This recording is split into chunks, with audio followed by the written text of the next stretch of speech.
What's up, everybody? Welcome back to Perhaps. It's been a while, but we're back. And I'm glad to be here. I just want to try to do a short one because it's been a while and I had some thoughts that I wanted to get on here. But lately, I've been thinking a lot to the point of overthinking and feeling a lot and really just thinking a lot about what I want to do after this book that I just wrote. What direction for my life do I want to go?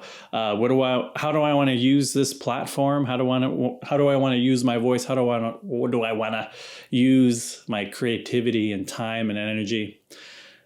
I just finished this book a couple months ago called You Don't Need a Calling, an anti-capitalist manifesto for a life of purpose. And it took me maybe almost 3 years to write it, but that's kind of hard to say because a lot of that time was not spent writing, but thinking. And it's going to come out June 23rd of 2026. And I'm excited.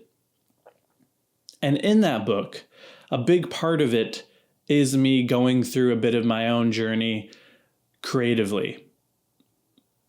When I was a little kid, I wanted to be a writer. I wanted to write fiction and sci-fi and fantasy and stuff like that. I was writing very short stories and just having fun with it. And I realized over time that this is something I really love to do. And eventually that turned into a love for making music, writing songs, recording songs. Kind of had like a short little Christian rap career as a teenager. Good times. And from there, I found a love for writing poetry, spoken word. And from the music stuff, I found a love for film and was in film class all 4 years of my high school, which was such an amazing resource.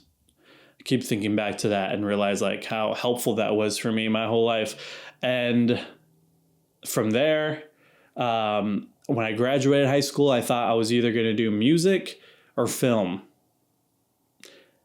And then I felt like I was called to be a pastor. I had this very strange supernatural experience where I thought God was telling me that actually I need to go another direction and become a pastor. I go into this in the book about my changing interpretations of that event and how I think now about what calling is and if that really was God and what that actually was.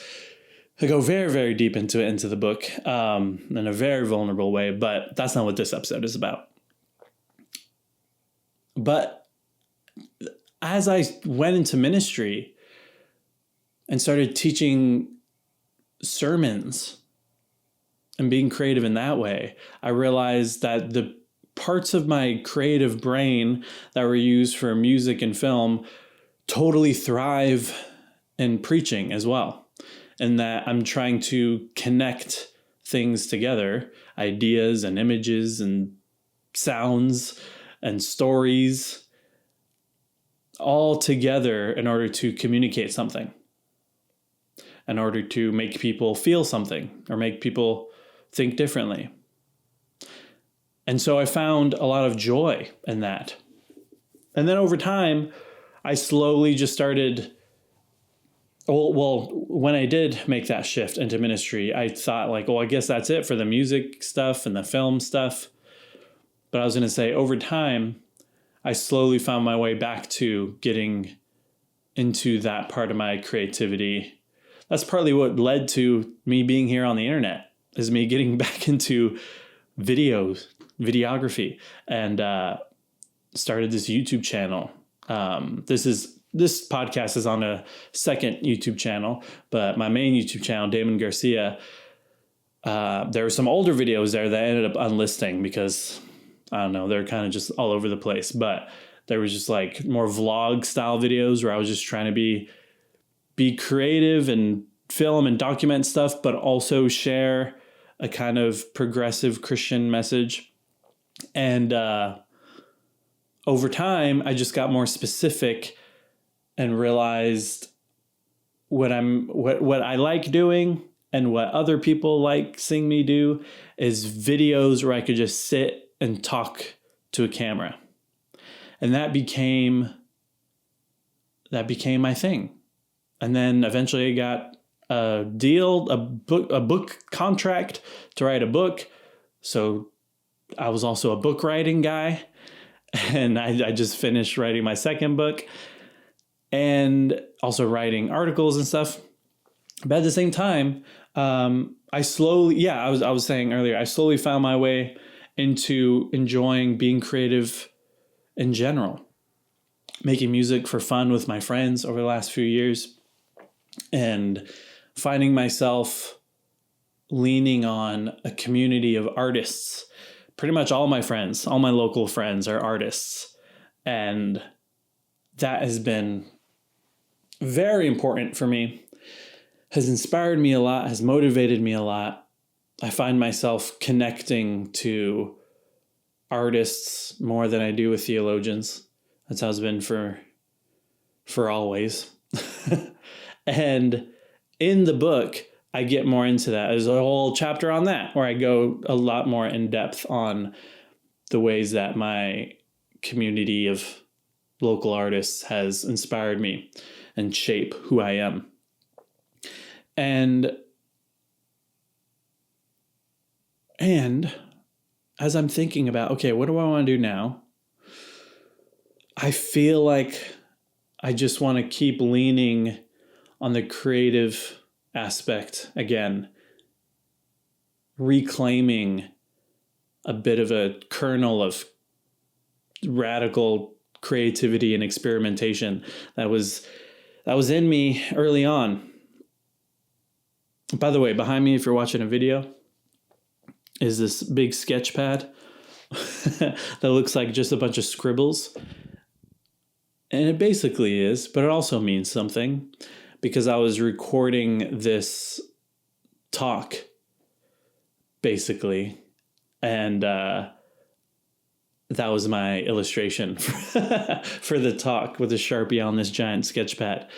And the talk was for Patreon, and that's also connected. I was going to share this later, but I just realized that thing is behind me, and you might be wondering where are all these scribbles in the background today. But I started doing these talks or sermons or reflections. I don't know what you could call it, but just for Patreon. And it's been interesting because I feel like I was trying to figure out what do I want to do to keep this work sustainable on two levels. One, the obvious level, financially, how I can give more time and energy to this work so I could be more secure financially in order to do so. But also, and more importantly, sustainable on a soul level is what I'm questioning. Like, how do I make this more sustainable in the sense of being able to keep doing this and not burn out and find joy in it,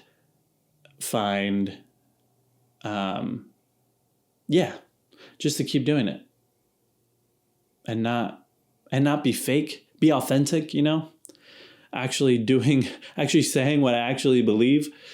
Because that's the thing too, when you commit yourself to a certain type of work or project and you set guidelines for yourself or a topic or a theme for yourself, you could easily just go into a phase of just saying what you think needs to be said and not knowing if you actually believe it. So I don't want to end up like that. I want to keep saying what I actually believe and what I think would actually be helpful for people. And so with that thinking, and with the thinking of creativity and the thinking of what do I want to do after this book as I have more time and energy to give to this work online, I thought, I want to do these talks on Patreon, get more into my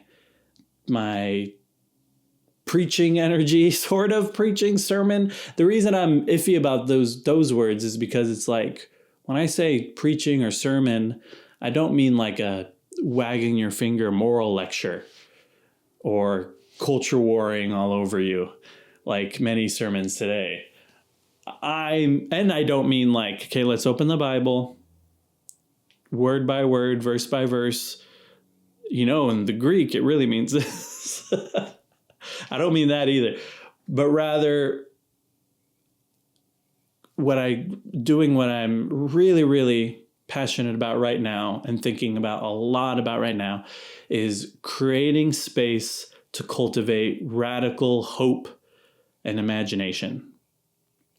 So how can I do some sort of talk that does that integrates the insights of scripture, of course, and liturgy and philosophy and art, even pop culture, and just like put it all together to communicate in a creative way in order to cultivate hope and imagination, a radical hope and a radical imagination. And I feel like, okay, yeah, how can I do that? And I'm passionate about that. That's what I want to do. That's a way to make this sustainable on a soul level. And I just remembered the times where I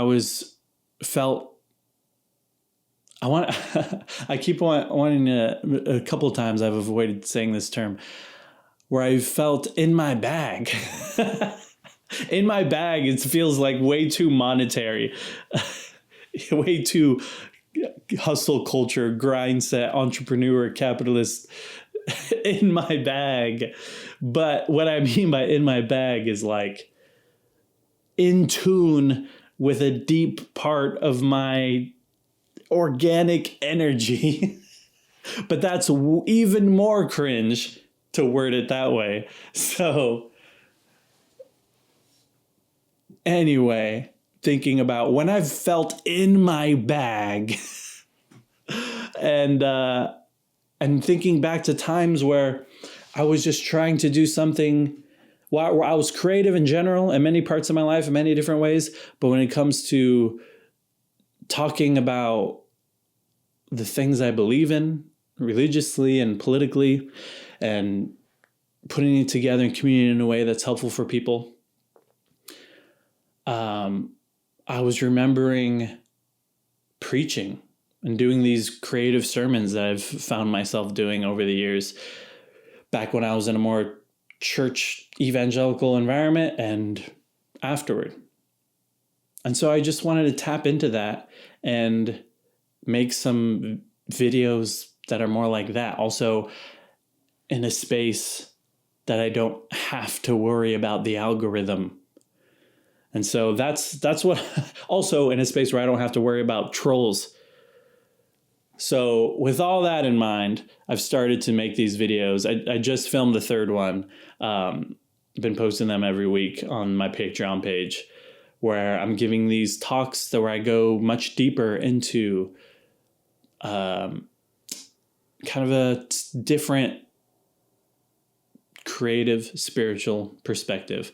First one, I talked about God as change and how change is such an important part of spirituality, and how change can also be characteristic of the divine. Second one, I talked about, what was the second one about? Okay, I had to check. The second one was about negative theology or apophatic theology, and getting deep into finding God via the way of denial, via the way of saying, God's not that. I'm not sure what God is, but I know God's not that. And finding a deeper way of looking at that impulse. And then this third one that I just recorded, it was about criticism, calling things out, complaining, being actually a part of a deeper part of faith. And that includes self-critique. And we went deep on that. And I promise the illustration behind me kind of makes sense when you watch it. But that's actually going to be out this Sunday. I'm recording these a little bit early. So I recorded that one early, and I'm recording this podcast episode very early because I'm going to theology beer camp in Minneapolis this week. And so when these come out, I'm going to be over there. And it's going to be fun. It's going to be a good time. And you can still get live stream tickets to that. Go look it up at theologybeer.camp. Anyway, just recorded those early. That one's going to be out on Sunday. Go check out the Patreon page if you want to check out what I'm talking about, and you'll see that up there this Sunday. And anyway, let's get back to what we were saying. My journey of creativity and talking a bit about that in the book. And in the very beginning of the book, in the intro, I was trying to think of like, okay, imagining someone picking this up who doesn't know me well and doesn't know my work well, and trying to think of like trying to clarify where I'm coming from, who I am. And I found myself feeling like one of the best ways one of the ways I think about myself these days is, an artist turned preacher turned artist again. Because I'm not like a preacher attached to a specific institution preaching a specific message for that institution, but I'm still like preaching, sort of. You can interpret some of these podcasts and videos I do and books I write as preaching, but not in the way other people mean the word preaching.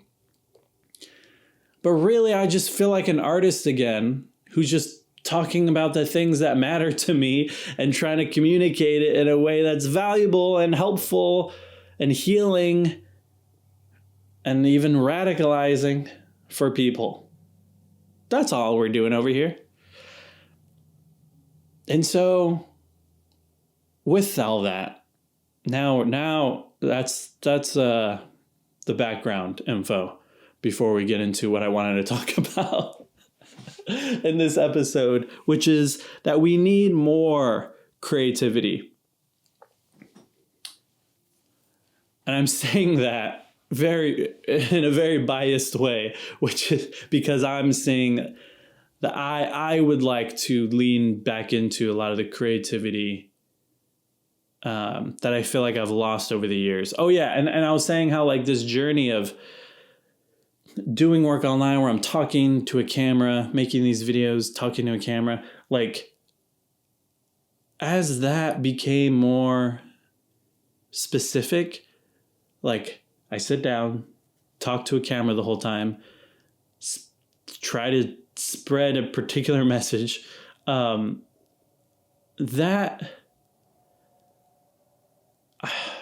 there's limits, there's restrictions, there's hindrances when you find something that works. When you find something you're good at and that other people enjoy and that you enjoy, and you just keep doing it. You do it again and again and again, and it's cool. But like there's other parts of you outside of that can kind of get suppressed. And so I've been thinking about how when I started doing like preaching and teaching and just reading and researching the things I was passionate about, and I started this Bible study type group called The Hallway. My first book was dedicated to The Hallway. It was just this little group I started before I went into this ministry program and started that whole journey. And I was just talking about the things I was learning in this little local small group Bible study thing. And I was so passionate about innovation and experimentation and creating this group where we can talk about things that people aren't talking about anywhere and do it in creative ways that you haven't seen in a group like this before. And I had that sketch pad behind me, that same brand, same size sketch pad. I bought it and I would use it every week at the hallway and just try to be really creative in the way that I was teaching, preaching, whatever, reflecting, all that stuff. And I think about, the beginning also in ministry, I was trying to be really creative too. And then thinking about, like, I feel like some of that has been lost over the last few years and trying to figure out why. And so the first reason, I think there's a few reasons why that I've thought about so far. And this isn't just about me. This is also about why I think we all need more creativity in general and some of the hindrances we all can face.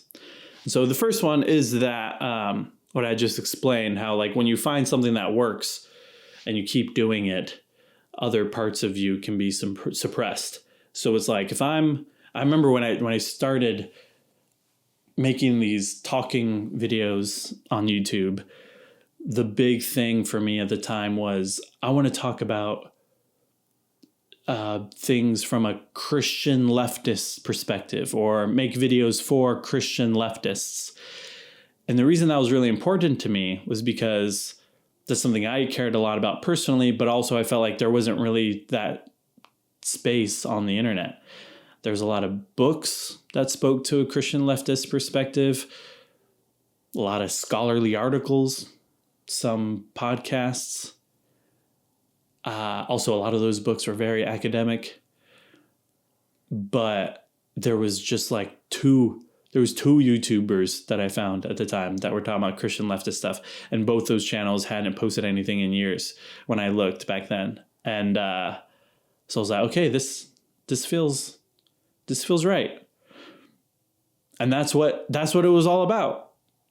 But that's not like the full spectrum of who I am. And I think over time, I've slowly like let in other parts of myself. And through this podcast, very much so. That I think that was maybe one of the unconscious motivations for this podcast, is wanting to bring back some of the parts of myself that are suppressed when the whole thing is like, I'm making Christian leftist videos. But over time, I started to feel like that's so like narrow. And I think there's a lot of people, first off, the Christian side, there's a lot of people who aren't Christian, but are open to having a deeper spiritual conversation that I vibe with a lot more than a lot of Christians. And so even though I'm still a Christian. And so I wanted to be able to vibe more with non-Christians, not just making stuff for Christians.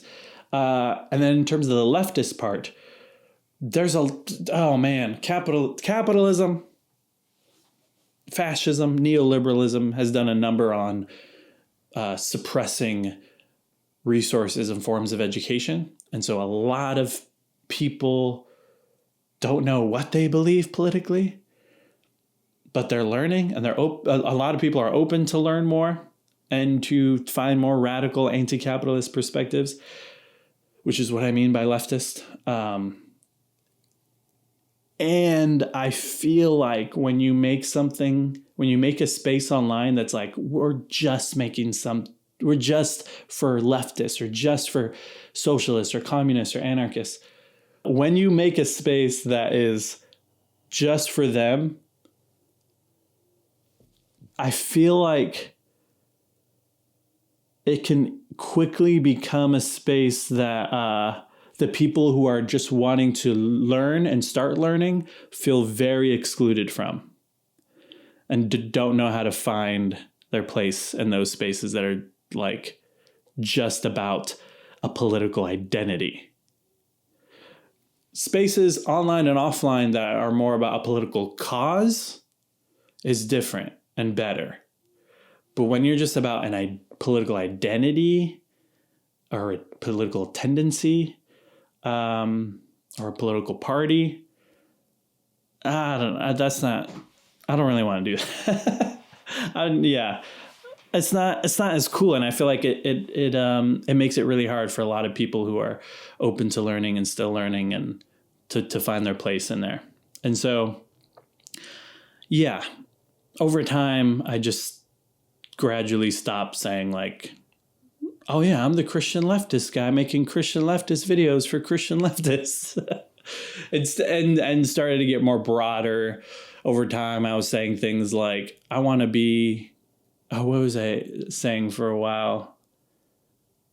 I talk about religion and politics from a different perspective, or from a Christian leftist perspective, at least including that. Like, this is the perspective, but I'm not saying you have to be this. But what else? And then over the last year, I've been thinking more and more about like, because for a few years, I just knew what I didn't want to do and didn't know what I did want to do. So over the last year, what I've been thinking more about is this idea of creating space to help people cultivate radical hope, radical imagination, where you could stretch your imagination, heal your imagination, and recognize that we live in a society where they're constantly trying to suppress our imaginations.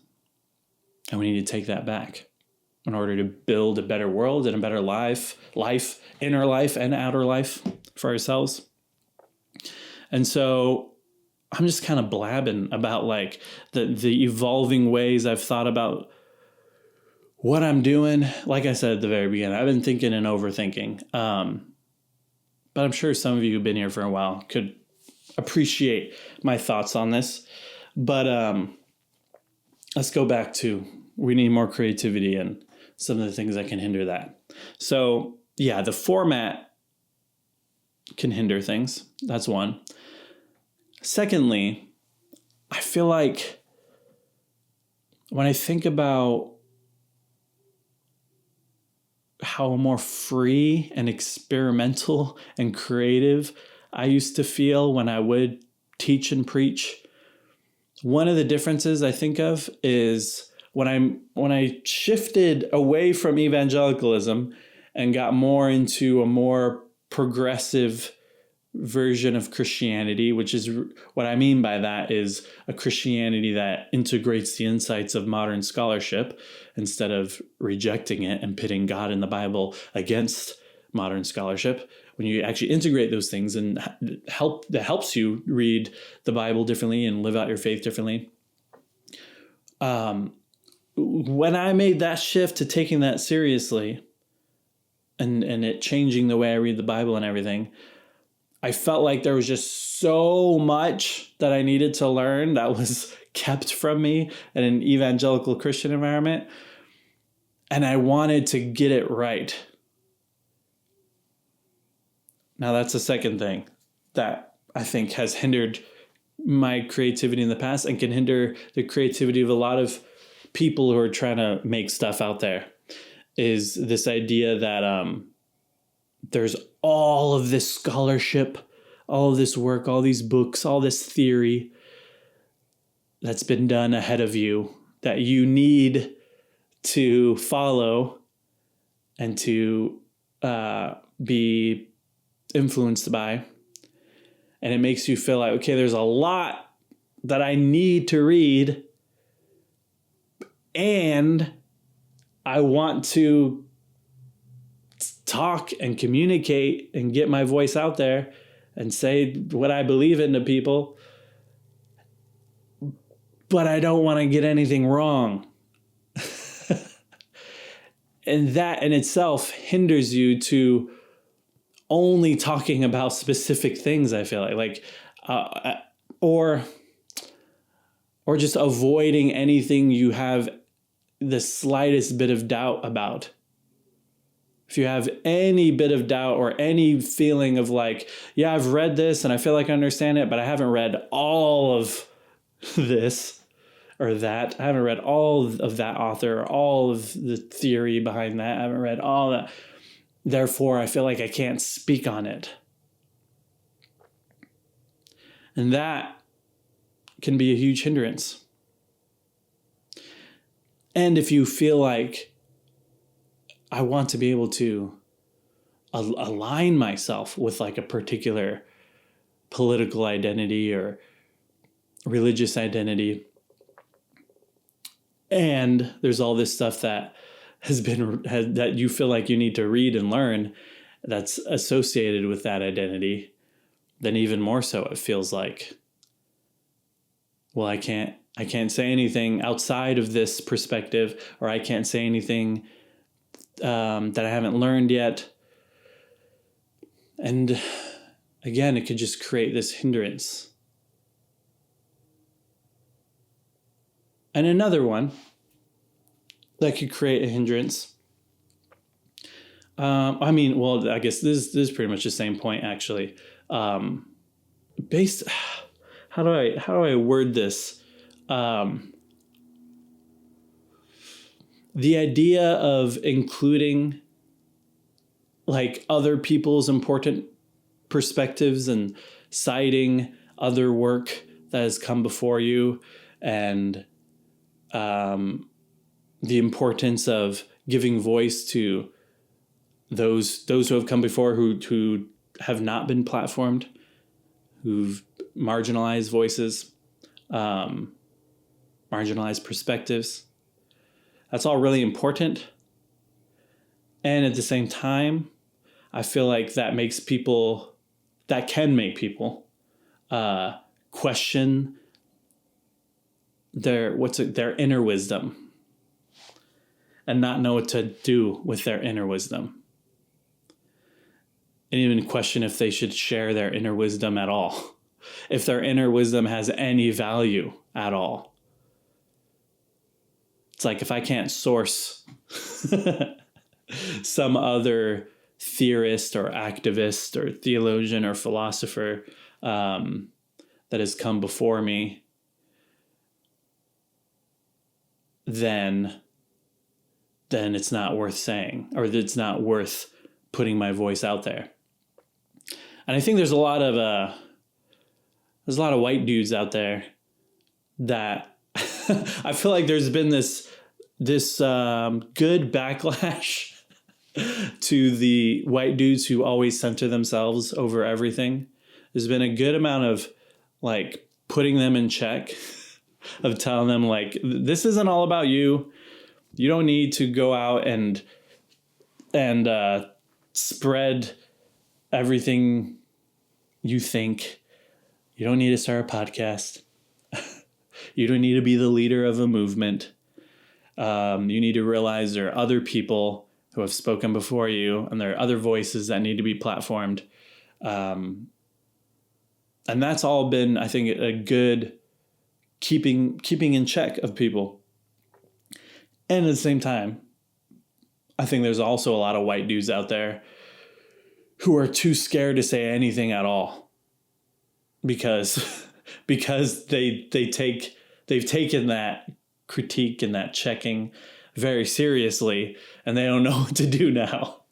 Like I've talked to some people like that who say like they feel like they want to write something, or to start some sort of blog or page or write something.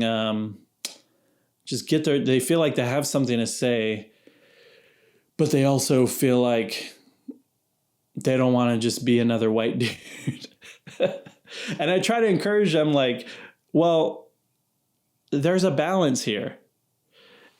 You include the perspective of those who came before you, of these other radical voices or marginalized voices who have been suppressed by the academy, by the government, by the capitalist economy, and do both. Integrate those insights and share your own story and your own inner wisdom that you've been able to come to through the situation after situation in your own life that only you can speak to. We need both. And I feel like there's a lot of people out there who are very, very in tune with this kind of decolonial perspective, intersectional perspective, and this simply open-minded perspective of making sure you cite other people, including other marginalized voices, collaborating with other people, putting all that out there, and interwoven with that, you have something to say too. You have an inner wisdom that you've gained through your unique life. And you can speak that inner wisdom in a way that other people haven't, because they're not you. And I believe each of us have something to teach others. In general, I wasn't going to stop there. I was going to finish the sentence, but even there, I could stop. Each of us have something to teach others. What I was going to say is each of us have something to teach others about God. I believe each of us reveal a part of God that nobody else can know until they meet you. Each of us reveals something unique about God, which is partly why we need each other and need to learn from each other. And why we need to share our inner wisdom. And so it needs to be both. Last thing that I feel like has been a hindrance to creativity is these algorithms, is feeling like I need to find the thing that works, and I need to find the message that works and the way of saying the message that works, and just repeat it again and again and again, because that's the only thing that gets anyone to see my videos. It's not even about that's the only thing that gets me a bunch of views. Nowadays, that's the only thing that makes sure anyone sees the video or sees the post, is learning algorithm tricks so that even a few people that follow you can see your stuff. Because when you ignore all of that, it's like nobody sees it. That's how bad the algorithm has gotten. But anyway, that increasingly terrible algorithm, I think, has also hindered a lot of people's creativity. It made them feel like they can't experiment, they can't do any other type of content, or other types of, not even content. Content's the wrong word. Other type of expression. That's what I mean. And if they were to express themselves in a way that doesn't do well algorithmically and get high engagement, then nobody sees it. And therefore, they feel like it's not worth expressing. And that's awful. And we need more creativity, because the result now is just slop. But I think people are starving for creativity.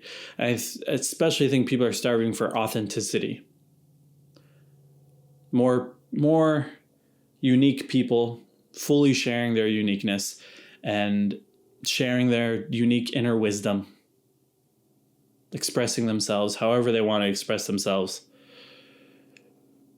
And sure, you could pay attention to algorithm, what little tricks or whatever that can do well in the algorithm, but that not being the main focus or the priority. And so I kind of found what I wanted to say in this podcast by speaking and kind of rambling around here. And now I think what I'm really getting at is, first of all, we need more creativity, especially now more than ever with all this slop everywhere on the internet and just, but really I think the way we get there is being able to reconsider your inner wisdom and try to tap back into that and to experiment. Because I think there's a lot of people out there who express themselves, communicate, make art, or write or whatever, who get into this mindset of let me be creative again. Yeah, let me be experimental. Yeah, let me just say what I really want to say without worrying about algorithms or what people will think or criticism. And then they try it once or twice and nobody cares and they get sad and then they just go back to doomering out and being inauthentic. But hey, last message, try more than once or twice. That's what I'm gonna try to do. So even in this whole podcast is partly an experiment of me doing what I'm saying should be done in this whole podcast episode, is me expressing myself more freely, a little bit more broadly, revealing more parts of myself, bringing some of those parts of myself back into my own expression online. And also, doing these experiments I'm doing on Patreon right now. We're just figuring stuff out. There's no grand plan. There's no grand arc to my life either. There's no grand arc to your life either. We're just trying shit. But go pre-order that book. You Don't Need a Calling, an Anti-Capitalist Manifesto for a Life of Purpose. That book is not as rambly as this podcast episode. It's actually very good, very special, and I think you'll enjoy it. Go pre-order it now from wherever you pre-order books. I appreciate you all for listening to this episode. If you're going to Theology Beer Camp, I'll see you there. If you're not, I'll see you in the next podcast episode or on the Patreon in a couple days when that thing behind me with all the scribbles gets posted. All right, cool. See you later. Bye-bye.